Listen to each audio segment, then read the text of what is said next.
Assalamualaikum warahmatullahi wabarakatuh. Selamat datang di channel Sunyi Memanggil, tempat di mana kisah-kisah yang terkubur kembali bangkit dalam kegelapan malam.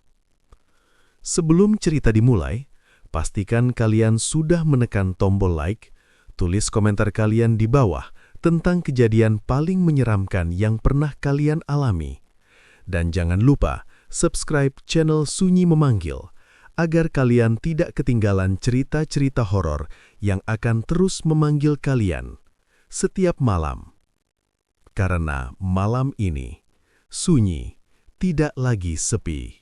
Setiap malam, kolam ini selalu penuh tawa anak-anak. Tapi tidak semua suara itu berasal dari pengunjung. Ada yang tertinggal di dasar air, menjaga pintu perjanjian gelap yang tak pernah putus. Dan malam ini, kita akan mengungkap siapa sebenarnya penjaga kolam nomor 3. Malam pertama pemandian itu dibuka, desa Karangjati seperti mendapat matahari kedua.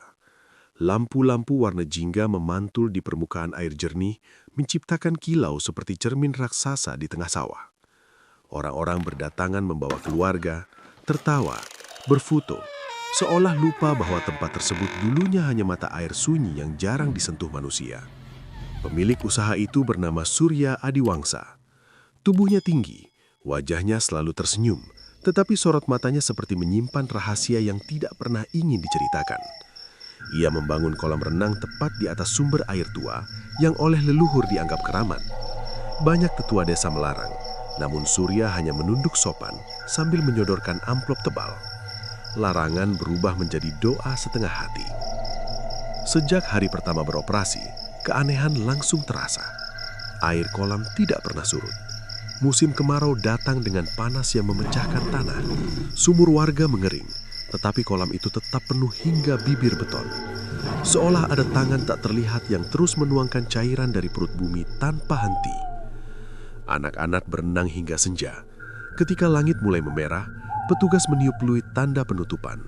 Semua pulang, namun suara cipratan tetap terdengar. Bunyi itu pelan, seperti seseorang sedang bermain sendiri di kolam kosong. Penjaga malam bernama Reno mengira hanya tikus atau katak. Ia mengelilingi area dengan senter, tidak menemukan siapapun. Air tampak diam, namun suara latawa kecil menggema, menyerupai bisikan.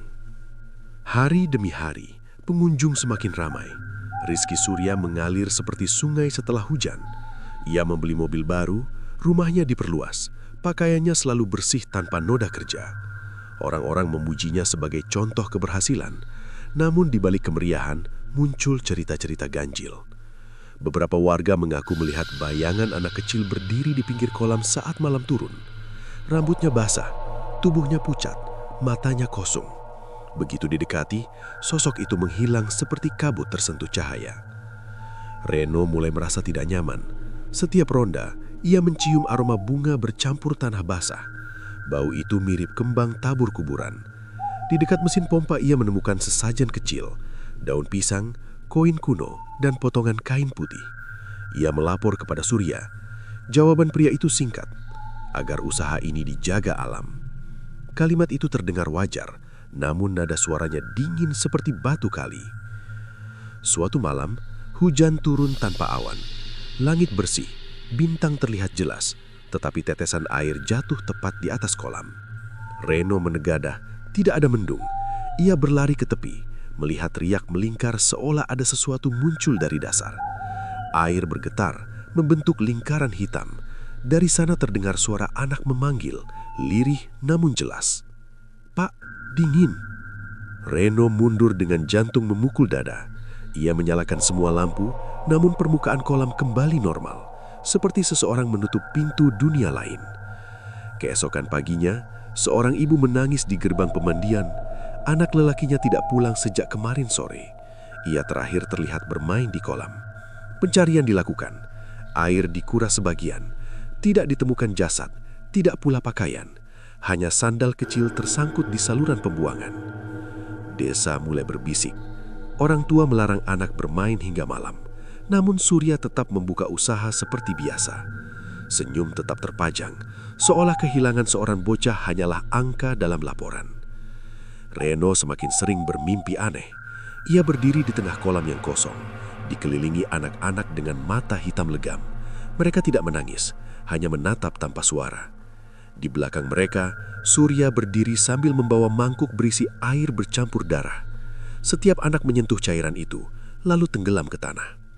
Mimpi itu terasa nyata, seperti berjalan di pasar malam yang penuh lampu tetapi tanpa manusia. Suatu sore, Reno memberanikan diri mengikuti Surya yang masuk ke ruang mesin. Dari celah pintu, ia melihat pria itu menyalakan lilin dan mengucap kalimat asing. Tangannya gemetar saat menuang cairan merah ke saluran air. Air di kolam bergolak pelan seperti bernafas. Reno paham satu hal. Kolam ini bukan sekedar tempat berenang. Ia seperti perut makhluk besar yang harus diberi makan agar terus mengalirkan kekayaan. Malam itu, suara tawa kembali terdengar, lebih ramai dari biasanya.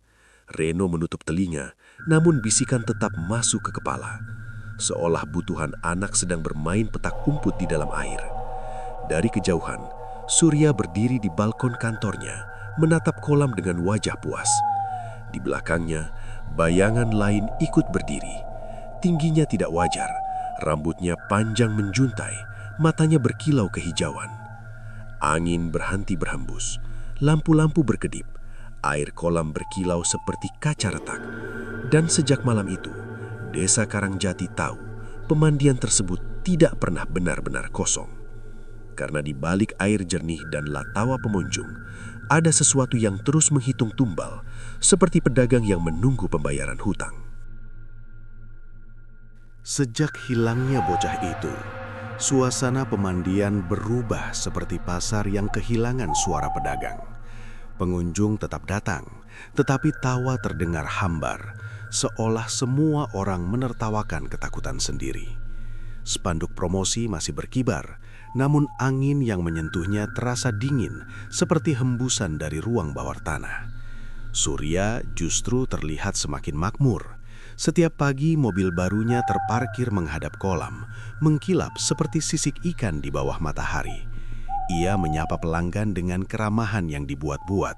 Bibirnya tersenyum, tetapi wajahnya kaku, seperti topeng kayu pada pertunjukan wayang. Reno mulai memperhatikan sesuatu yang ganjil. Setiap awal bulan, satu pekerja jatuh sakit, bukan demam biasa. Tubuh mereka melemah tanpa sebab. Mata cekung, suara menghilang perlahan. Dalam beberapa hari, mereka mengundurkan diri atau menghilang tanpa pamit. Nama-nama itu tercatat dalam buku absensi seperti deretan lilin yang padam satu persatu. Suatu sore, seorang kasir bernama Mira jatuh pingsan di depan loket tiket. Mulutnya menggumamkan kata-kata aneh tentang air yang terasa pahit. Saat dibawa ke klinik, dokter tidak menemukan luka, tidak pula infeksi. Seolah tubuhnya diperas dari dalam seperti buah kering. Reno mengingat mimpi buruknya. Ia merasa kejadian-kejadian ini bukan kebetulan. Ada harga yang dibayar agar usaha itu terus berdiri, seperti pohon yang disiram darah alih-alih air hujan. Malam Jumat tiba dengan aroma kembang menyebar ke seluruh area. Bau itu menempel di pakaian seperti asap dupa di rambut pelayat. Reno menyusuri ruang mesin pompa. Ia mendengar bunyi aneh, bukan dengungan alat, melainkan suara menyerupai tarikan nafas panjang. Dinding terasa lembab, seolah ruangan itu hidup. Di sudut gelap, ia melihat Surya berdiri memegang mangkuk tanah liat. Cairan merah mengalir dari tangannya ke dalam pipa. Setiap tetes disertai bisikan yang tidak bisa dipahami, seperti bahasa yang hanya dimengerti batu dan air. Reno menelan ludah, jantungnya berdetak seperti palu memukul gong. "Pak, itu apa?" tanyanya dengan suara nyaris patah. Surya menoleh perlahan. Tatapannya bukan marah, melainkan kosong. "Agar kolam tidak kering," jawabnya singkat. Jawaban itu terdengar sederhana, namun maknanya menusuk seperti duri di tenggorokan. Sejak malam tersebut, kejadian aneh semakin sering. Pengunjung mengaku merasa lelah setelah berenang. Ada yang pulang dengan tubuh gemetar, ada pula yang mengigau tentang tangan dingin menarik kaki mereka ke dasar. Seorang pria dewasa bahkan mengaku melihat wajah anak kecil muncul di permukaan, tersenyum tanpa bola mata. Reno mulai mencatat semua peristiwa. Ia menulis nama korban, waktu kejadian, dan bau bunga yang selalu hadir. Catatannya menyerupai buku kematian kecil yang disembunyikan di saku jaket. Di rumah, ia bermimpi lagi. Kali ini lebih jelas, ia melihat kolam berubah menjadi mulut raksasa. Airnya bukan lagi biru, melainkan gelap seperti tinta. Di sekelilingnya berdiri pekerja yang telah hilang. Tubuh mereka kurus, mata mereka kosong. Surya berdiri di tengah sambil menimbang sesuatu seperti pedagang menakar beras. Setiap keberuntungan ada bayarannya, kata Surya dalam mimpi itu. Reno terbangun dengan keringat dingin. Jam menunjukkan pukul 3 pagi. Dari kejauhan terdengar suara cipratan. Keesokan hari kabar buruk datang lagi. Mira ditemukan meninggal di rumah kontrakannya. Tidak ada luka, hanya wajah pucat seperti patung lilin yang meleleh. Di tangannya tergenggam koin kuno yang sama dengan sesajen di ruang mesin. Warga mulai takut, namun ketakutan kalah oleh kebutuhan. Pemandian tetap ramai, seperti pasar malam yang dibangun di atas kuburan. Orang-orang datang demi kesenangan, menutup mata terhadap bisikan gaib. Reno merasa dirinya berada di tengah dua dunia. Jika diam, lebih banyak orang akan menjadi korban. Jika bicara, ia mungkin menjadi tumbal berikutnya. Malam itu, ia menyelinap ke ruang mesin dengan senter kecil. Di balik rak besi, ia menemukan buku lusuh. Isinya tulisan tangan Surya. Bukan catatan bisnis, melainkan daftar nama dengan tanggal tertentu. Beberapa sudah dicoret merah. Reno membaca satu kalimat yang membuat lututnya lemas. Air akan memberi emas bila manusia memberi nyawa. Kalimat itu seperti palu menghantam kesadarannya. Semua menjadi jelas. Kolam bukan hanya tempat rekreasi, melainkan ladang perjanjian gelap. Tiba-tiba, suara langkah terdengar di belakangnya. Reno menutup buku dan berbalik. Surya berdiri di ambang pintu. Wajahnya pucat, namun senyum kecil muncul di sudut bibir. "Kamu tidak seharusnya tahu," ucap Surya pelan. Lampu berkedip, bau kembang semakin pekat. Dari dalam pipa terdengar suara air bergelora, seolah sesuatu bergerak naik. Reno mundur perlahan. Ia sadar, sejak malam itu bukan hanya pengunjung yang menjadi taruhan, dirinya pun sudah masuk daftar harga yang harus dibayar.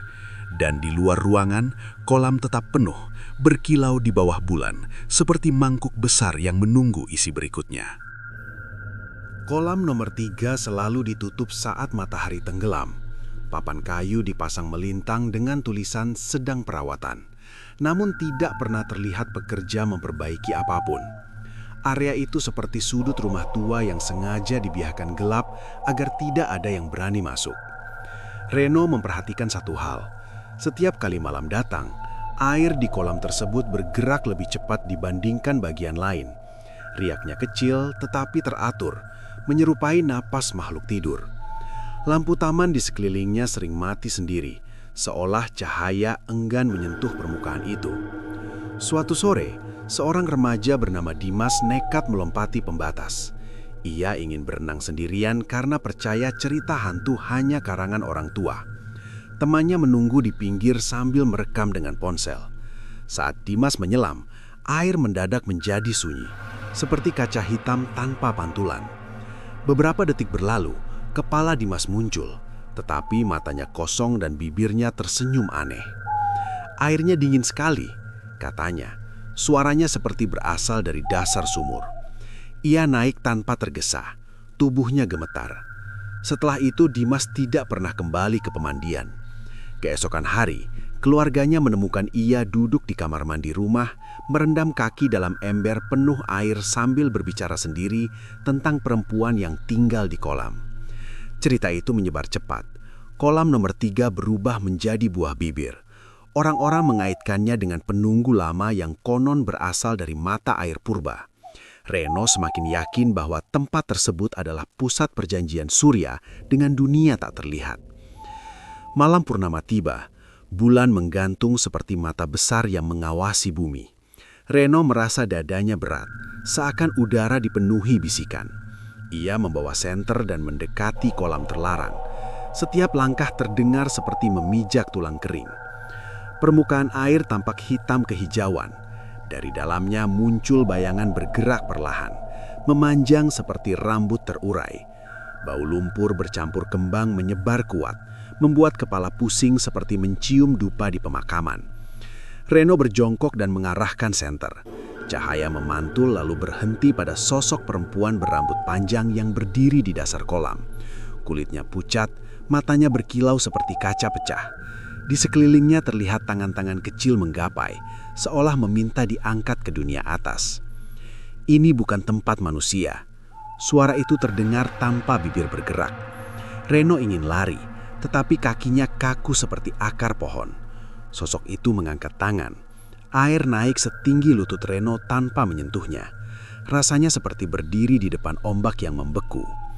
Ini bukan tempat manusia. Suara itu terdengar tanpa bibir bergerak. Reno ingin lari, tetapi kakinya kaku seperti akar pohon. Sosok itu mengangkat tangan. Air naik setinggi lutut Reno tanpa menyentuhnya.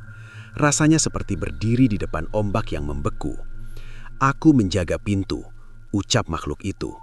"Surya memberi makan, aku memberi rejeki."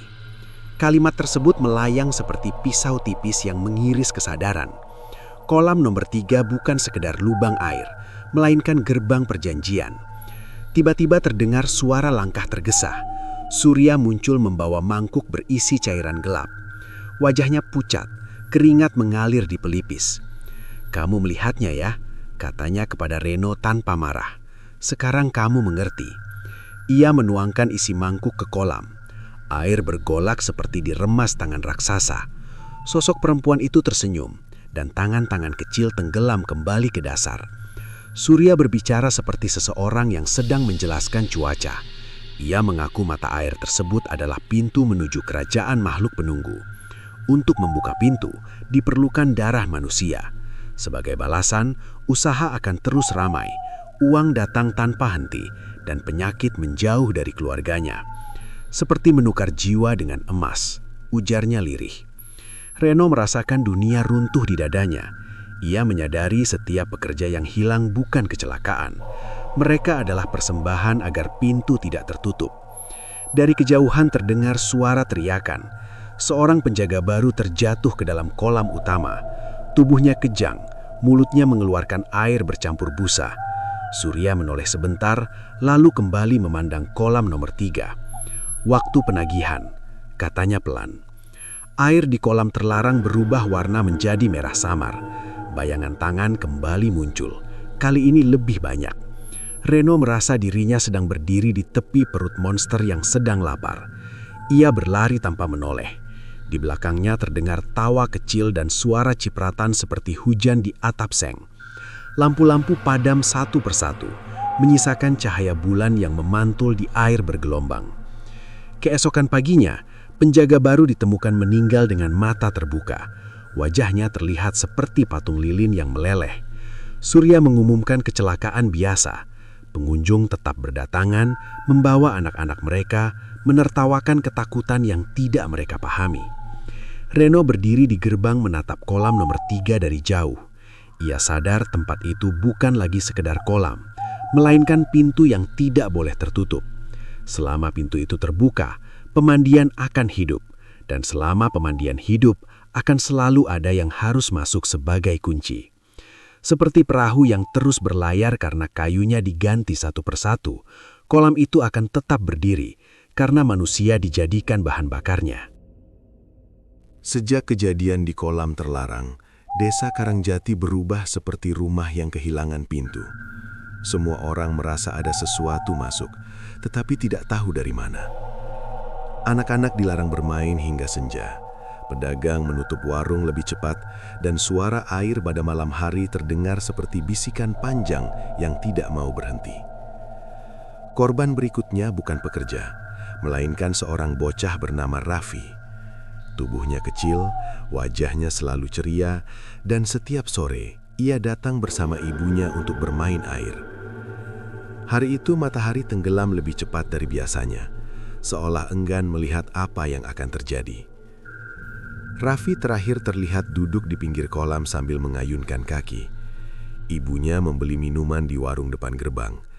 Saat kembali, bangku itu kosong. Sandal biru tergeletak di lantai basah seperti kulit ular yang ditinggalkan. Pencarian berlangsung hingga malam. Petugas menyisir setiap sudut, menyelam, menguras sebagian air. Tidak ditemukan tubuh, tidak pula tanda perlawanan. Seolah bocah itu diserap oleh bumi seperti hujan masuk ke pasir. Ibunya menangis tanpa suara. Air matanya jatuh perlahan, menyerupai embun di daun pisang. Mulutnya memanggil nama anaknya hingga suara habis, seperti lilin yang meleleh tanpa nyala. Sejak hari itu, setiap malam terdengar panggilan dari arah kolam. "Bu, dingin." Suara itu tipis, namun jelas. Datang saat jam menunjukkan lewat tengah malam. Ibunya terbangun dan berjalan keluar rumah seperti orang terseret mimpi. Tetangganya melihatnya berdiri di pinggir jalan sambil menatap arah pemandian. Tubuhnya kaku seperti patung tanah liat. Reno mengikuti suara itu pada suatu malam. Udara terasa berat seperti membawa bau kuburan basah. Dari kejauhan, ia melihat bayangan kecil berdiri di tepi kolam nomor 3. Rambutnya meneteskan air, matanya hitam tanpa kilau. "Pulang," ucap sosok itu. Reno tidak bisa bergerak.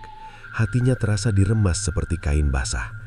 Ia tahu itu bukan Raffi yang hidup, melainkan sesuatu yang memakai bentuknya. Bayangan tersebut menunjuk ke air. Permukaan bergetar perlahan membentuk lingkaran gelap. Di dalamnya tampak wajah-wajah lain, lebih banyak, lebih pucat, seperti foto lama yang direndam. Reno mengerti satu hal, anak itu telah menjadi bagian dari penjaga pintu. Keesokan harinya, Ibu Raffi mendatangi Surya. Ia memohon sambil berlutut. Tangannya gemetar seperti daun tersapu angin. "Kembalikan anak saya, ambil apa saja, rumah, perhiasan, nyawa saya." Surya tidak menjawab lama. Ia menatap kolam dari jendela kantornya. Wajahnya seperti orang yang sedang menghitung hutang. "Dia sudah di tempat yang aman," katanya pelan. "Kolam ini memberinya tugas." Kalimat itu menusuk lebih tajam dari pisau. Perempuan itu menjerit, suaranya pecah seperti kaca dilempar ke batu. Ia dipeluk warga, tetapi tatapannya kosong. Sejak saat itu, setiap sore ia datang ke pemandian setiap sore. Duduk di bangku yang sama, menunggu sesuatu yang tidak akan kembali. Malam Jumat berikutnya, bau bunga menyebar lebih kuat dari sebelumnya. Reno melihat Surya membawa mangkuk besar berisi air merah. Ia berjalan menuju kolam nomor 3, seperti petani membawa binih ke sawah. Dari balik pepohonan, ia menyaksikan peristiwa yang tidak akan pernah hilang dari ingatannya. Bayangan Raffi muncul dari dalam kolam, berdiri di permukaan air seperti di atas kaca. Di belakangnya, berdiri sosok perempuan berambut panjang, matanya hijau pucat seperti lampu rawa. "Penjaga baru," ucap makhluk itu. Surya menunduk hormat. Ia menuangkan cairan ke air. Permukaan bergelombang, lalu tenang kembali. Bayangan bocah itu menghilang perlahan seperti lilin ditiup angin. Reno merasa perutnya mual. Dunia terasa seperti pasar malam yang dibangun di atas kuburan, ramai tetapi penuh bau tanah basah. Keesokan paginya, desa diguncang kabar aneh. Air kolam terasa lebih dingin, namun lebih jernih. Pengunjung memuji kesegaran yang berbeda. Tidak ada yang tahu harga di balik kejernihan itu. Ibunda Raffi ditemukan pingsan di depan gerbang pemandian. Mulutnya tersenyum kecil, matanya terbuka tanpa cahaya. Di tangannya tergenggam bunga 7 rupa yang masih basah. Dokter menyebut serangan jantung. Reno tahu penyebabnya bukan tubuh, melainkan jiwa yang diperas perlahan. Sejak peristiwa itu, suara anak-anak terdengar lebih banyak pada malam hari. Tawa kecil muncul dari dalam air, berkejaran seperti ikan. Kolam nomor 3 tidak pernah sepi, meski tidak ada manusia di sekitarnya. Reno mulai merasa dirinya hidup di dua dunia. Siang hari, pemandian dipenuhi teriakan gembira. Malam hari, tempat itu berubah menjadi halaman kerajaan sunyi. Ia menyadari pola yang kejam. Setiap keberhasilan membutuhkan satu jiwa muda. seperti lampu minyak yang terus menyala karena sumbunya diganti dengan tulang manusia. Suatu malam, Reno berdiri di tepi kolam sambil menatap bayangannya sendiri. Di balik pantulan itu, ia melihat banyak wajah kecil berdiri berbaris. Mereka tidak menangis, mereka hanya menunggu. Dan untuk pertama kalinya, Reno memahami arti sebenarnya dari pemandian itu. Bukan tempat mencuci tubuh, melainkan sumur yang mencuci keserakahan dengan darah anak-anak. Di kejauhan, Surya tersenyum puas. Usahanya semakin ramai, uang mengalir tanpa henti. Namun di bawah permukaan air yang tampak tenang, penjaga-penjaga baru terus bertambah, satu demi satu, seperti bintang jatuh yang tidak pernah sampai ke langit.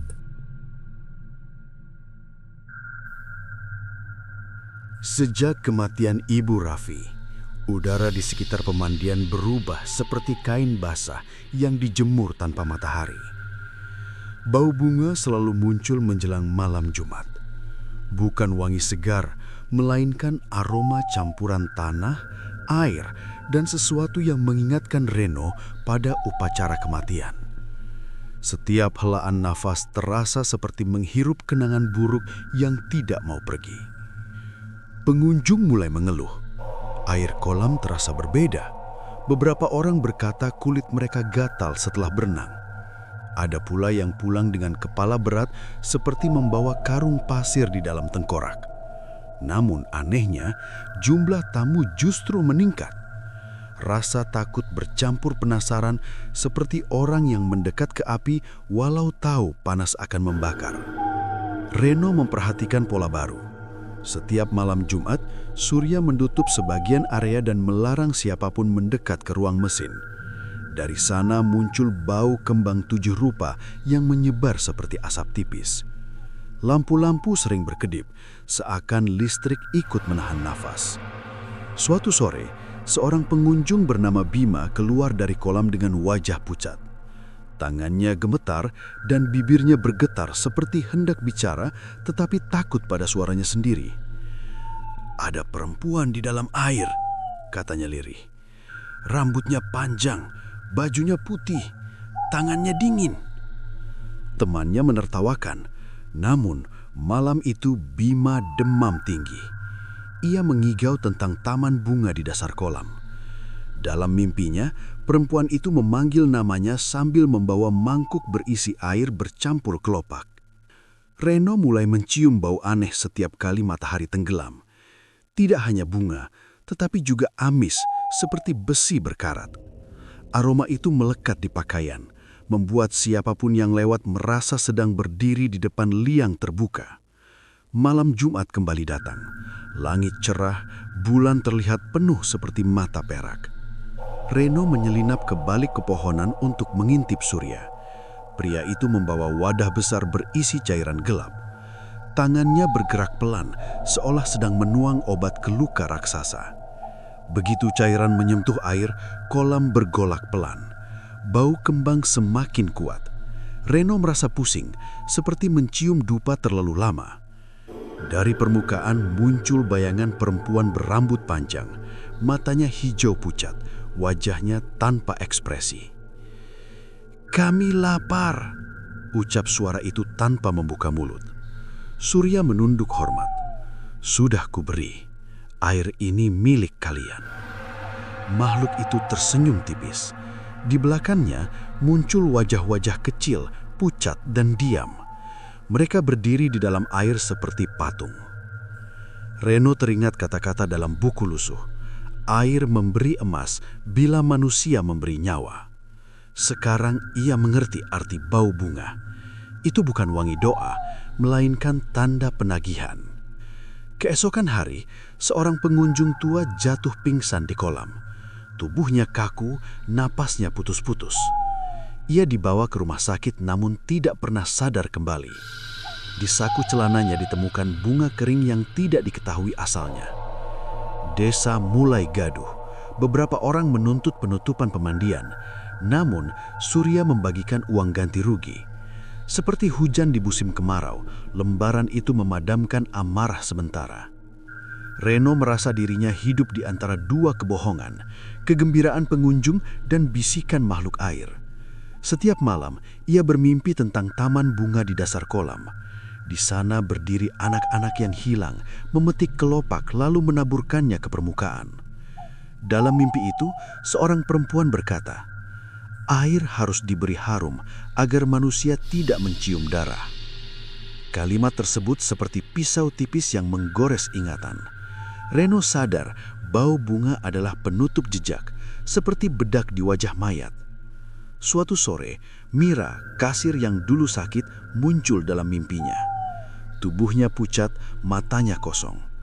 Ia menunjuk kolam sambil berkata, "Jangan minum air ini, jangan sentuh. Kami di sini karena itu." Reno terbangun dengan keringat dingin. Dari luar terdengar suara cipratan kecil, seperti langkah anak bermain hujan. Hari berikutnya, seorang ibu membawa bayinya berenang. Tak lama kemudian, bayi itu menangis keras. Ibunya mengangkat tubuh kecil tersebut dan terlihat bercak merah di telapak kakinya, seolah digigit sesuatu dari bawah. Peristiwa itu menyebar cepat. Namun, Surya kembali menenangkan warga dengan kata-kata manis dan potongan uang. Seperti pedagang racun yang menjual obat, ia memelihara luka sambil mengaku menyembuhkan. Malam Jumat terakhir di bulan itu menjadi paling mengerikan. Bau bunga memenuhi seluruh area bahkan sampai ke jalan desa. Orang-orang menutup hidung, tetapi aroma tetap masuk, seperti ingatan buruk yang tidak bisa diusir. Reno melihat kolam berubah warna sedikit demi sedikit. Bukan merah terang, melainkan seperti teh basi. Bayangan perempuan muncul lagi. Ia membawa mangkuk besar berisi air bercampur kelopak. "Kepala terangkat," katanya. "Penjaga bertambah, kolam akan lebih kuat." Di dalam air tampak wajah Raffi, Mira, dan penjaga yang mati. Mereka tidak bergerak, hanya menatap ke atas seperti ikan dalam akuarium. Reno merasa dunia ini seperti ladang yang disiram bunga, padahal di bawahnya terkubur tulang. Semua yang datang hanya melihat warna kelopak, bukan tanah yang basah oleh nyawa. Keesokan hari, pemandian justru semakin ramai. Pengunjung memuji kejernihan air. Mereka tidak tahu bahwa setiap tetes membawa aroma kematian yang disamarkan bunga. Reno berdiri di pinggir kolam sambil menatap bayangannya. Di balik pantulan itu, ia melihat wajah-wajah kecil tersenyum tanpa suara. Bau bunga kembali tercium. Saat itu, ia mengerti satu hal. Selama manusia menikmati kesegaran, makhluk di dasar menikmati korban. Dan aroma bunga hanyalah masker agar dunia tidak mencium bau darah yang sebenarnya. Setelah malam penuh bau kembang itu, Reno tidak bisa lagi menipu dirinya. Ia merasa seperti orang yang tinggal di rumah indah, tetapi tahu fondasinya terbuat dari tulang. Setiap langkah di area pemandian terdengar seperti pijakan di atas rahasia yang terus mengerang minta dibuka. Ia mulai memperhatikan bangunan tua di belakang ruang mesin. Pintu besinya selalu terkunci. Tidak ada pekerja yang diizinkan masuk. Namun dari celah bawah pintu sering keluar hawa dingin seperti napas dari gua. Suatu siang, ketika Surya pergi ke kota, Reno mengambil kunci cadangan dari lemari keamanan. Tangannya gemetar seperti memegang ular tidur. Ia berdiri di depan pintu besi itu cukup lama, seolah sedang menimbang antara hidup dan tahu kebenaran. Begitu pintu terbuka, bau lembab menyambutnya. Udara di dalam ruangan terasa lebih berat, seperti paru-paru dipenuhi debu kuburan. Tangga sempit menurun ke bawah tanah. Dindingnya basah, dan di setiap sudut tergantung lampu kecil yang menyala kuning redup. Reno melangkah perlahan. Setiap anak tangga berbunyi lirih, seperti tulang digesek. Di dasar ruangan, ia menemukan tempat yang membuat kakinya lemas. Di sana terdapat deretan foto, wajah-wajah yang ia kenal. Mira, penjaga malam, Ibu Raffi, beberapa pengunjung, bahkan remaja yang dulu nekat berenang di kolam nomor 3. Semua dipasang rapi seperti pajangan museum kematian. Di bawah setiap foto tertulis tanggal dan simbol aneh yang mirip tetesan air. Di tengah ruangan berdiri meja batu. Di atasnya ada buku besar berwarna coklat tua. Reno membuka halaman pertama. Tulisan tangan Surya memenuhi lembaran seperti cakar ayam. Perjanjian dimulai saat mata air dibuka. Darah menjadi kunci, air menjadi hadiah. Setiap halaman berisi catatan pengorbanan. Siapa, kapan, dan hasil yang didapat setelahnya. Ada angka keuntungan, ada daftar pembelian mobil, rumah, serta tanah. Reno merasa mual. Buku itu seperti laporan dagang, tetapi yang diperdagangkan adalah manusia. Di sudut ruangan, ia menemukan mangkuk tanah liat yang sering dibawa Surya. Di dalamnya tersisa kerak merah yang sudah mengering. Bau besi menusuk hidung. Reno menutup mulut agar tidak muntah. Tiba-tiba, lampu berkedip. Dari tangga terdengar langkah kaki. Surya muncul di pintu bawah tanah. Wajahnya tidak terkejut. Justru tampak lelah seperti seseorang yang sudah menunggu saat ini. "Kamu akhirnya sampai ke sini," katanya tenang. Reno mundur. "Ini semua pembunuhan." Surya tersenyum kecil. "Ini perdagangan, seperti petani menukar padi dengan uang. Aku menukar nyawa dengan keberuntungan." Ia berjalan ke meja batu dan menyentuh buku. "Tanpa tempat ini, kolam sudah lama kering. Tanpa kolam, aku kembali miskin. Aku hanya memilih jalan yang cepat." Reno berteriak, "Tapi anak-anak, orang-orang tak bersalah." Surya menatap foto-foto di dinding. Mereka sekarang bagian dari penjaga. Tidak sakit, tidak lapar. Hidup mereka lebih panjang di dunia bawah. Kata-kata itu terdengar seperti doa yang lahir dari keserakahan. Dari balik dinding, terdengar suara air mengalir. Lalu muncul bayangan perempuan berambut panjang. Ia berdiri tanpa menyentuh lantai. Matanya hijau seperti cahaya rawa. Pintu telah dibuka. Satu lagi harus mengisi ruang kosong. Surya menoleh ke Reno. Untuk pertama kalinya, sorot matanya menunjukkan ketakutan. "Aku sudah terlalu lama memberi. Sekarang giliranmu memahami harga." Reno menyadari arti tulisan di halaman terakhir. Di sana tertulis satu nama yang belum dicoret, Surya Adiwangsa. Ia menunjuk halaman itu. "Namamu ada di sini." Surya terdiam. Tubuhnya gemetar seperti daun kering. Itu hanya pengingat. Makhluk itu mendekat. Udara berubah dingin. Foto-foto di dinding bergetar. Dari lantai muncul bayangan tangan kecil, menjulur seperti akar mencari tanah. Perjanjian tidak mengenal pemilik, hanya mengenal hutang. Surya jatuh berlutut. "Beri aku waktu." Bayangan perempuan menggeleng perlahan. Air sudah kenyang, kini giliran pemberi. Reno berlari menuju tangga. Di belakangnya terdengar teriakan Surya yang pecah seperti kaca dilempar ke sungai. Lampu padam satu persatu. Bau kembang bercampur darah memenuhi lorong. Saat Reno berhasil keluar, ia mendengar suara besar seperti benda berat jatuh ke air. Kolam utama bergolak keras, lalu tenang kembali. Keesokan pagi, Surya tidak ditemukan. Kantornya kosong, mobilnya masih terparkir, kunci tergantung di meja. Warga menyangka ia kabur. Namun, Reno tahu kebenaran. Ia berdiri di tepi kolam nomor 3. Di permukaan air, ia melihat bayangan Surya berdiri di antara anak-anak dan para korban lain. Wajahnya pucat, matanya kosong, tubuhnya seperti patung basah. Kolam terlihat lebih jernih dari sebelumnya. Pengunjung memuji kebersihan air. Tidak ada yang tahu bahwa pemiliknya kini menjadi bagian dari penjaga. Reno merasa dunia seperti jam pasir. Bagian atas penuh tawa, bagian bawah penuh tulang, dan pasir terus mengalir tanpa bisa dihentikan. Ia menyadari satu hal pahit. Ruang bawah tanah itu bukan akhir cerita, melainkan awal bab baru. Perjanjian tidak mati bersama Surya, ia hanya berganti tangan. Di bawah permukaan kolam, para penjaga berdiri berjajar menunggu perintah baru. Dan desa Karangjati tetap hidup di atas sumur rahasia yang kini telah menelan tuannya sendiri. Kematian Surya tidak membuat pemandian berhenti beroperasi. Justru tempat itu seperti tubuh tanpa kepala yang masih berjalan karena kebiasaan. Para pekerja membuka gerbang setiap pagi. Pengunjung tetap datang membawa handuk dan tawa, seolah hilangnya pemilik hanyalah berita singkat yang segera dilupakan. Namun pada malam bulan purnama pertama setelah Surya menghilang, sesuatu berubah. Langit tampak jernih seperti kaca dibersihkan hujan. Bulan menggantung besar dan pucat, memantul di permukaan kolam utama. Reno berdiri di pos jaga dengan dada terasa berat, seperti menyimpan batu di dalam paru-paru. Bau kembang kembali muncul, lebih tajam dari sebelumnya. Bercampur aroma amis yang membuat tenggorokan perih. Angin berhenti bergerak. Daun-daun membeku di ranting. Suasana menyerupai lukisan yang lupa dilanjutkan.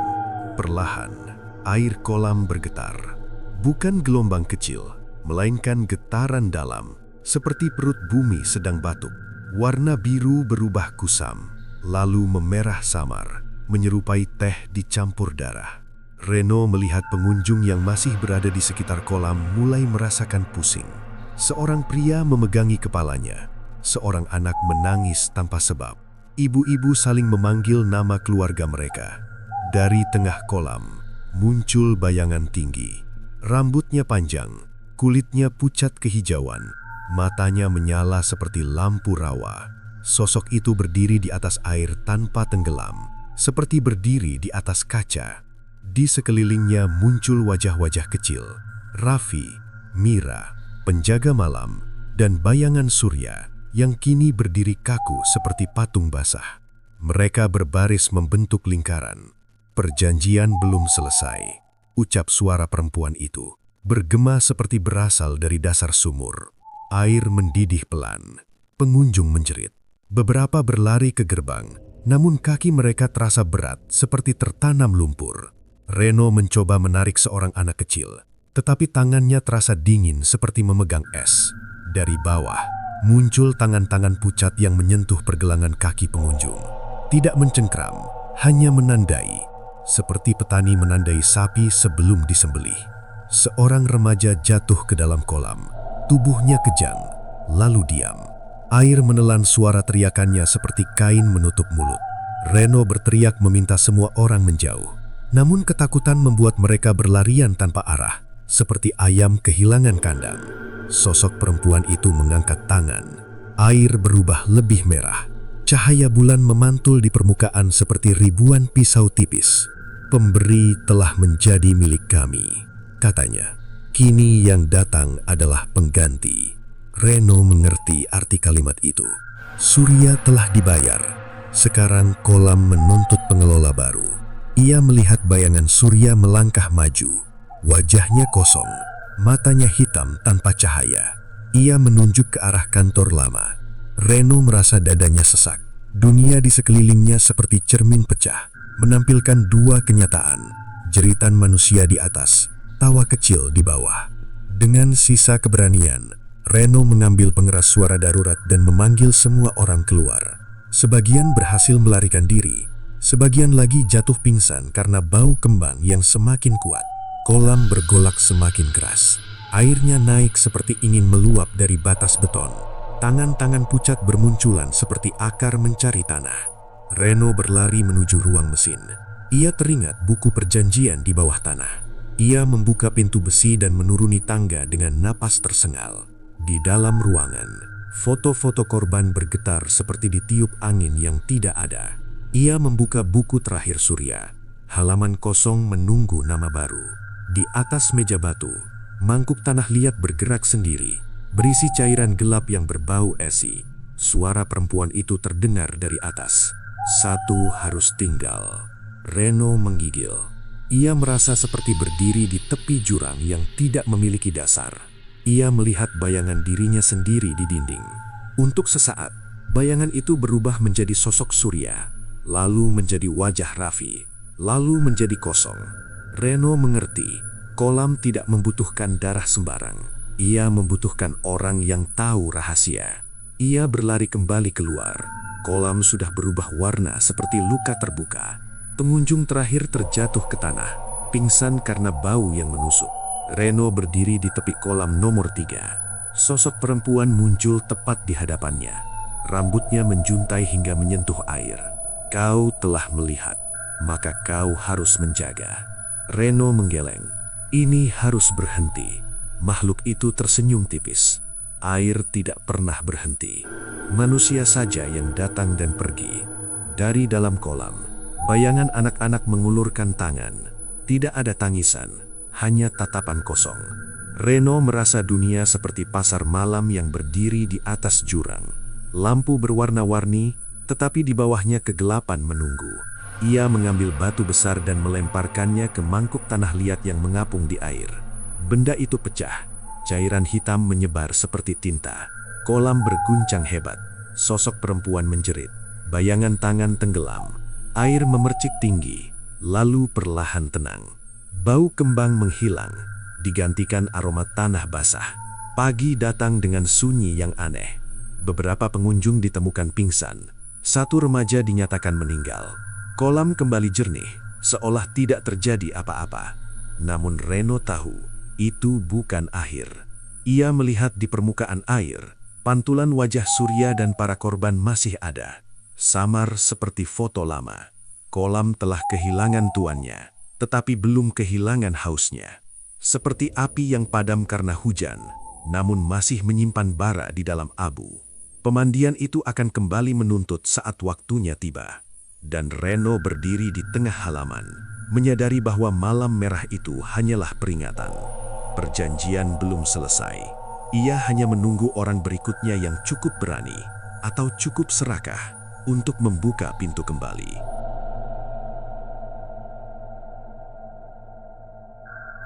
Beberapa bulan setelah malam merah itu, pemandian ditutup sementara. Gerbang berkarat, papan nama dicopot, dan kolam dibiarkan seperti mangkuk raksasa tanpa isi. Rumput liar tumbuh di antara ubin pecah, seolah alam mencoba menutup luka dengan perban hijau. Desa Karangjati perlahan kembali bernapas. Tidak ada lagi bau kembang setiap Jumat, tidak terdengar tawa anak dari dalam air. Namun ketenangan itu seperti kaca tipis yang bisa pecah oleh satu batu kecil. Suatu pagi, sebuah mobil hitam berhenti di depan gerbang lama. Seorang pria muda turun dengan pakaian rapi dan senyum yang terlalu tenang. Namanya Raka. Ia mengaku sebagai investor yang ingin menghidupkan kembali tempat wisata tersebut. Orang-orang heran, tetapi juga tergoda. Janji pekerjaan dan uang terdengar lebih keras daripada ingatan buruk. Kepala desa menerima Raka seperti tamu penting. Reno yang melihat dari jauh merasa dadanya seperti ditekan batu. Ada sesuatu pada mata pria itu yang mengingatkan pada Surya. Renovasi dimulai cepat. Kolam dibersihkan, lampu diganti, dinding dicat ulang. Semua terlihat baru, seperti luka yang ditutup bedak agar tampak sehat. Raka selalu berada di lokasi, memeriksa setiap sudut, terutama kolam nomor 3. Ia berdiri lama di sana, menatap air yang tenang seperti orang membaca kitab tanpa huruf. Suatu sore, Reno memberanikan diri mendekat. "Kenapa memilih tempat ini?" tanya Reno. Raka tersenyum kecil. "Airnya tidak pernah habis, itu pertanda keberuntungan." Jawaban itu seperti gema suara lama yang pernah Reno dengar. Pemandian dibuka kembali dengan nama baru. Spanduk besar digantung, musik diputar, dan warga datang membawa keluarga. Tawa kembali memenuhi udara seperti burung pulang ke sarang lama. Namun malam pertama pembukaan, Reno mencium bau yang dikenalnya. Bukan kembang segar, melainkan aroma tipis yang mengingatkan pada tanah basah dan besi. Ia melihat Raka berjalan ke arah ruang mesin dengan membawa tas kecil. Langkahnya ringan, seolah tahu jalan tanpa perlu lampu. Reno mengikuti dari jauh. Dari celah pintu, ia menyaksikan Raka membuka lantai rahasia yang dulu ditemukan Surya. Tangga ke ruang bawah tanah masih ada. Raka menuruni tangga tanpa ragu seperti pulang ke rumah. Reno mengintip. Di dalam ruangan, foto-foto lama telah dibersihkan, tetapi meja batu masih berdiri. Buku perjanjian yang dulu kosong kini terbuka. Di halaman pertama tertulis nama baru, Raka Surya Adiwangsa. Reno terhuyung, Raka adalah anak Surya. Pria muda itu mengeluarkan mangkuk tanah liat baru. Ia menuangkan cairan gelap ke dalamnya. Tidak ada ketakutan di wajahnya, hanya keyakinan seperti pedagang menghitung untung. "Bapak terlalu banyak memberi, sekarang giliranku menjaga." Udara di ruangan berubah dingin. Dari dinding muncul bayangan perempuan berambut panjang. Matanya hijau pucat, senyumnya tipis seperti luka. "Kau membawa darah yang sama," ucap suara itu. "Perjanjian tetap hidup." Raka menunduk hormat. "Aku akan memberi lebih rapi, tidak lagi membuat desa curiga." Makhluk itu tertawa pelan. Dari lantai muncul bayangan tangan kecil, menyentuh kaki Raka tanpa mencengkram. Reno merasa perutnya mual. Dunia seperti melihat cermin masa lalu, hanya wajahnya yang lebih muda. Sejak hari itu, kejadian aneh kembali muncul. Seorang pekerja baru jatuh sakit tanpa sebab. Seorang pengunjung mengaku melihat anak kecil duduk di dasar kolam sambil memegang bunga. Bau kembang mulai muncul setiap malam Jumat, tipis tetapi pasti. Raka selalu punya jawaban. Ia menyebut itu gangguan air, kelelahan, atau sugesti. Ia membagikan uang kompensasi dengan senyum yang mirip surya. Reno mencoba memperingatkan warga, tetapi suaranya tenggelam oleh musik dan tawa. Orang lebih percaya pada cahaya lampu daripada bayangan di bawahnya. Suatu malam, Reno berdiri di tepi kolam nomor 3. Ia melihat pantulan bulan bercampur wajah-wajah kecil yang bergerak pelan di bawah permukaan. "Dia kembali," bisik salah satu suara. Reno menoleh, bayangan surya berdiri di sampingnya. Tubuhnya seperti asap air. Matanya kosong, namun bibirnya bergerak. "Anakku," melanjutkan, seperti api yang dipindah ke obor baru. Reno menggigil. Kapan ini berhenti? Surya menyenyum pahit. Saat manusia berhenti ingin cepat kaya. Bayangan itu hilang. Di permukaan kolam air beriak kecil, seperti tertawa tanpa suara. Malam berikutnya, seorang anak pengunjung terseret ke bagian terdalam. Ia selamat, tetapi sejak itu tidak mau berbicara. Matanya kosong, seperti menyimpan gambar yang tidak bisa diceritakan. Reno menemui Raka di kantor. "Kau mengulang kesalahan ayahmu," katanya. Raka tersenyum. "Itu aku perbaiki. Lebih sedikit korban, lebih banyak hasil." Kalimat itu seperti pisau yang dilapisi emas. Reno menyadari perjanjian tidak pernah mati. Ia hanya diwariskan, seperti rumah tua yang selalu dihuni meski pemilik berganti. Pemandian kembali ramai. Lampu menyala lebih terang, musik lebih keras. Namun di bawah air, penjaga-penjaga lama berdiri berjajar menerima pemimpin baru. Reno berdiri di gerbang sambil menatap kolam yang berkilau. Ia merasa seperti melihat ladang bunga yang tumbuh di atas kuburan. Indah dari jauh, busuk dari dekat. Dan pada malam tertentu, ketika bulan menggantung pucat, suara anak-anak kembali terdengar dari dalam air. Bukan sebagai tamu, melainkan sebagai bagian dari tempat itu. Raka berdiri di balkon kantor menatap kolam dengan puas. Di belakangnya, bayangan perempuan berambut panjang berdiri tanpa suara. Perjanjian hidup lagi, dan desa Karangjati kembali berjalan di atas sumur yang haus, tanpa sadar bahwa setiap tawa adalah hitungan menuju korban berikutnya. Pemandian itu kembali hidup seperti kota kecil yang bangkit dari tidur panjang. Lampu warna-warni menyala setiap malam. Musik diputar lebih keras dari sebelumnya, dan spanduk promo tergantung seperti bendera kemenangan. Orang-orang datang membawa anak, tawa, dan kamera. Mereka tidak lagi mengingat nama Surya, tidak pula mengingat malam merah. Ingatan manusia seperti pasir di tepi sungai, mudah hanyut ketika arus uang mengalir deras. Raka berdiri di balkon kantornya setiap sore, menatap kolam dengan senyum tipis. Baginya, tempat itu bukan sekedar usaha, melainkan warisan.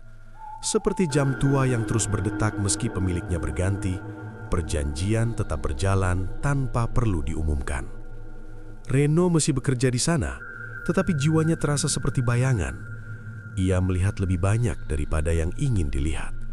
Setiap malam Jumat, bau kembang muncul lagi, lebih halus, lebih rapi. Tidak ada lagi kejadian besar yang menggemparkan desa. Semua terasa tenang, seperti danau yang tampak damai walau menyimpan pusaran di dasar. Suatu malam, Reno mendengar tawa kecil dari kolam nomor 3. Ia berjalan mendekat dengan senter. Di permukaan air, ia melihat pantulan banyak wajah anak. Mereka tidak bergerak, hanya menatap ke atas seperti ikan di akuarium kaca. "Kenapa kalian belum pergi?" bisik Reno. Air beriak pelan. Dari dalamnya muncul bayangan perempuan berambut panjang. Tidak menakutkan, tetapi dingin seperti kabut pagi. "Kami tidak pergi," ucap suara itu. "Kami menjadi tempat ini." Kalimat tersebut membuat Reno mengerti. Kolam bukan lagi bangunan. Ia telah berubah menjadi tubuh besar yang disusun dari air, kenangan, dan nyawa. Hari demi hari, kejadian aneh tetap muncul, namun kecil dan teratur. Seorang pengunjung jatuh pingsan tanpa sebab. Seorang pekerja tiba-tiba mengundurkan diri karena sakit misterius. Tidak ada lagi kehilangan yang mencolok. Semua seperti angka kecil dalam buku kas yang jarang dibaca. Raka menyebutnya resiko usaha. Ia membagikan uang santunan dengan senyum. Warga menerimanya dengan ucapan terima kasih. Luka ditutup kain sutra, bau darah disiram parfum. Reno merasa dunia berjalan terbalik. Orang-orang mandi di tempat yang sama dengan arwah anak-anak. Tawa bercampur bisikan, seperti pasar malam yang berdiri di atas kuburan. Ramai, tetapi tidak pernah benar-benar hidup. Suatu malam bulan purnama, Reno berdiri di tepi kolam sendirian. Air tampak jernih seperti kaca. Ia melihat bayangannya sendiri bercampur dengan bayangan anak-anak di bawah permukaan. "Apakah aku akan jadi seperti kalian?" tanyanya pelan. Bayangan Surya muncul di sampingnya. Wajahnya tidak lagi marah, hanya lelah. Semua yang tinggal lama di sini akan menjadi bagian, entah sebagai penjaga atau sebagai pengganti. Reno menunduk. Ia sadar waktunya hampir habis. Kolam tidak membutuhkan teriakan, tidak membutuhkan upacara besar. Ia hanya membutuhkan seseorang yang mengetahui rahasia untuk menjaga pintu tetap terbuka. Beberapa hari kemudian, Reno tidak masuk kerja. Tidak ada yang tahu kemana ia pergi. Raka hanya mengangkat bahu. Katanya, mungkin takut. Namun malam itu, pengunjung melihat sesuatu yang berbeda. Di permukaan kolam nomor 3, muncul bayangan pria berdiri di antara anak-anak. Wajahnya mirip Reno, tetapi matanya kosong seperti air mati. Sejak saat itu, suara tawa anak semakin sering terdengar, bercampur dengan suara langkah orang dewasa. Kolam tetap ramai, usaha semakin besar. Raka membeli tanah baru untuk memperluas area. Desa Karamjati berubah menjadi kota kecil wisata air. Tidak ada lagi yang mengingat cerita lama, tidak ada yang menyebut nama Reno. Semua berjalan normal, dan di bawah permukaan air yang tampak jernih, barisan penjaga berdiri semakin panjang. Anak-anak, pekerja, pengunjung, dan kini Reno. Mereka tidak menjerit, mereka hanya menjaga pintu. Seperti deretan lilin yang menyala dari sumbu manusia, kolam itu terus hidup. Pada suatu pagi seorang anak bertanya kepada ibunya, "Ibu, kenapa air di sini terasa dingin sekali?" Ibunya tersenyum, karena berasal dari mata air alami. Anak itu tidak tahu bahwa dingin tersebut berasal dari tubuh-tubuh yang telah menjadi bagian dari kolam. Cerita tentang pesugihan pengusaha pemandian akhirnya menjadi legenda kecil yang hanya diceritakan oleh orang tua kepada anak-anak nakal. Sebagian tertawa, sebagian tidak percaya. Namun kolam itu tetap berdiri, tetap ramai, tetap lapar. Seperti jam asir yang tidak pernah berhenti menetes, perjanjian akan terus berjalan selama manusia mau menukar nurani dengan kemewahan. Dan di desa Karangjati, pemandian itu bukan tempat bermain air. Ia adalah ladang tumbal yang tersenyum. Jika kalian mengira cerita ini berakhir ketika Reno menghilang, kalian salah. Karena hingga hari ini, kolam itu masih ramai dan mungkin salah satu dari kita akan menjadi penjaga berikutnya. Jadi, sebelum kalian menutup video ini, tanyakan pada diri kalian sendiri, beranikah kalian berenang di kolam yang tidak pernah benar-benar kosong?